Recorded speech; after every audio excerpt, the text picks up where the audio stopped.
Joining me now is this Brian McGoldrick and the founder of the organization AfghanEvac, Sean Van Diver. Thank you both. Brian, let me begin with you here.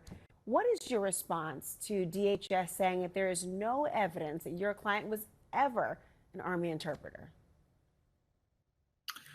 That's just not true. There's plenty of evidence that was submitted long before that hearing. We have letters of recommendation from his employers that he was an interpreter at the Kabul Military Training Institute. This is all really just a ruse. You know, he got CBP-1 appointment. He came to the port of entry in San Isidro, and he asked, "Can I come in the United States and claim asylum?" And CBP said, "Sure." And they gave him parole for 2 years. They gave him this notice to appear so that he could make his claim in court. And he was going about his business for almost a year. And we had filed everything we needed.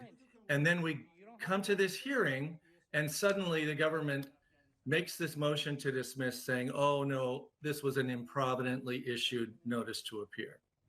Well, you've been in touch with him since he was taken into custody. I mean, what is he experiencing tonight? What is he saying? Well, he's dismayed that he's in custody at all. He can't believe that this is how he's being treated after he spent years supporting the U.S. mission in Afghanistan at great personal risk to him and to his family.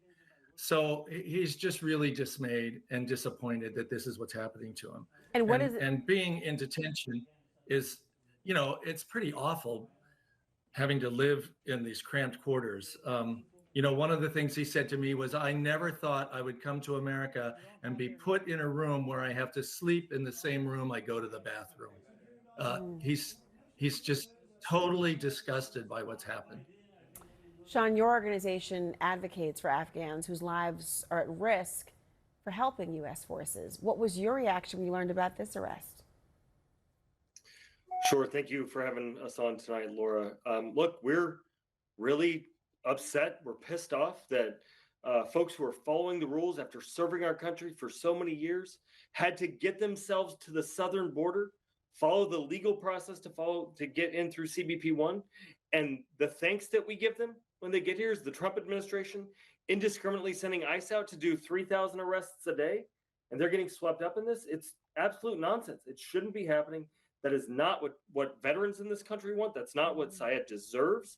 He followed every single thing that we asked him to do.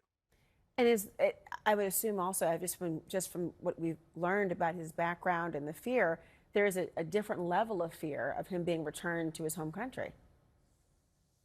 Well, yeah. I mean, look. Sure. On one hand, DHS is saying that it's safe to go back to Afghanistan. On the other hand, the State Department is issuing visa bans, and they're issuing level 4 travel warnings. They're saying there's no way that we should be doing anything in Afghanistan.